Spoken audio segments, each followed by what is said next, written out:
Hey, what's going on, my fellow idiots? Welcome back to another episode of Idiot Proof Cooking.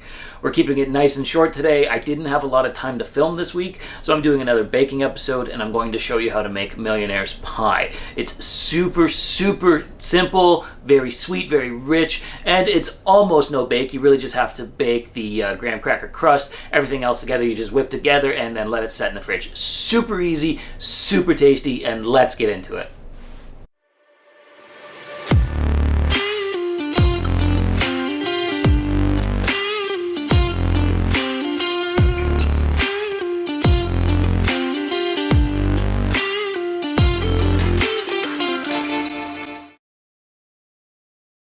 Okay, so let's get cracking on the Millionaire's pie. The first thing we're going to tackle is the graham cracker crust, because that's the only thing we have to bake.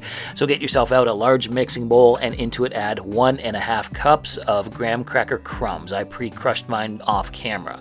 Next in is 1/3 of a cup of white granulated sugar, and then a pinch of kosher salt. I'd say like a half teaspoon's worth. You can eyeball that. Once the salt is in, we're going to add in a half cup, 8 tablespoons of melted unsalted butter, and then just use a fork or a spatula or really whatever mixing utensil you want, and mix this all together until everything is thoroughly combined. The graham crackers are going to make a wet sand consistency, so if you squish them in your hand, then they're going to clump together, but they're still fairly crumbly.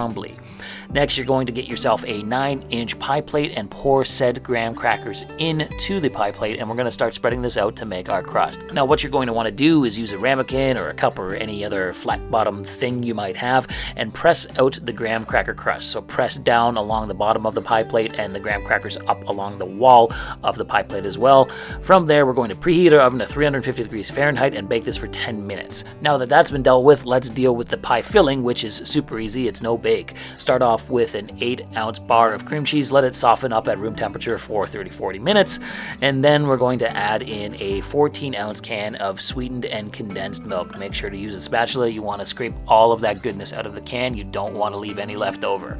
Next in is we're going to add in the juice of 1 large lemon. So cut it in half, get out your juicer, or you can squeeze it by hand if you want, but regardless of how you get the lemon juice out of the lemon, squeeze it into the bowl with the condensed milk and the cream cheese, and then get out your electric hand mixer and mix this all together until it's thoroughly combined like this. Once you have mixed it all together, it's time to add in a 12-ounce container of Cool Whip. Now, I know I normally make my own whipped cream on the channel, and trust me, I wanted to use it in this situation, but you've got to use Cool Whip because it's stabilized well. Homemade whipped cream is not. So use the Cool Whip and fold it in with the rest of the ingredients. Once you've mixed that thoroughly together, it's time to start adding toppings into this pie filling. I'm going to start off with some maraschino cherries. I have about a half cup of maraschino cherries that I've diced up into halves. I'm going to pour that in, and then I'm going to put in a cup of canned peaches that I've diced up. A lot of recipes online will use pineapples, but Meg is super allergic to pineapples, so I couldn't do that. I had to use peaches instead. After the peaches, I'm going to add in a cup of shredded coconut, unsweetened coconut, and then I'm just going to mix this all together until it's combined, but then I realized I forgot to add in some ingredients, so I'm going to add in 3/4 of a cup of crushed pecans, and then mix this all together until it's thoroughly combined. I probably should have used a bigger bowl. This is completely filling this bowl, but look at that. This is very interesting. I'm looking forward to trying this. So let's go get out my graham cracker crust here, and really straightforward at this point in time.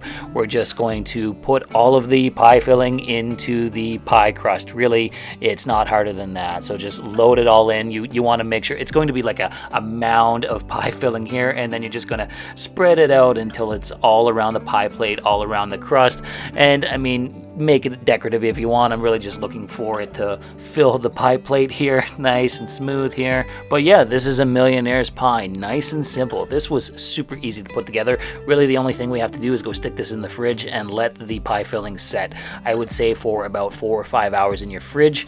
After 4.5-ish hours, it's ready to go. Look at that, look at that. Let's go in and cut this. So I'm gonna cut myself out a fairly decent piece here. The pie filling is really deep on this. I mean, there was a lot of filling, and then I'm just going to use my offset spatula and pull out a piece. I hate pulling out the first piece of a pie. You always screw it up a little bit, like I broke the crust there. But here we go. Let's go in for the taste test. I'm intrigued by how this is going to taste, and with the first bite here, let me tell you, Wow, wow, this was shockingly good, shockingly. I thought it was gonna be like sweet and good, but I wasn't like sure how good it was gonna be, and this was just simply amazing. Oh man, I love this. It was so simple to make, like the only thing you had to bake was the graham cracker crust, and it was super rich. Hey, maybe that's where the name Millionaire's Pie came from, because it's rich.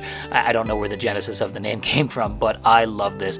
Meg's brother and sister-in-law were over, and they devoured a ton of it, so did I, and so did Meg. I love this. It was so quick and easy to make. So let's call it there though. I think this was a lot of fun to make, and I hope you liked what you saw. If you did, why don't you drop me a comment, like the video, or even subscribe to the channel. Thanks again for watching Idiot Proof Cooking, and we'll see you again soon.